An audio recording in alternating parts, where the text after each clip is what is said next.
За последний месяц на Намском тракте произошло 2 происшествия с летальным исходом. На злополучном 23-м километре между поселками Сырдах и Тулагина столкнулись легковой автомобиль и грузовик.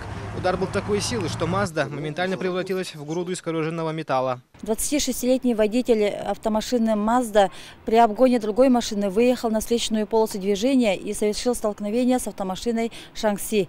Еще одно происшествие, но уже с участием несовершеннолетнего пешехода, произошло в поселке Чульман. Под колесами погрузчика погиб 10-летний школьник. По предварительным данным, водитель, управляя погрузчиком, при выезде со строительной площадки не заметил мальчика, который вместе с другом направлялся в школу. Позже выяснилось, что в то утро в школу проводила бабушка погибшего ребенка, которая, не доходя до школы буквально 100 метров, отправила детей дальше. Основная причина всех бед на дорогах – это превышение скорости. Большинство водителей, зная, что несоблюдение скоростного режима грозит не только штрафом, все равно нарушают правила дорожного движения.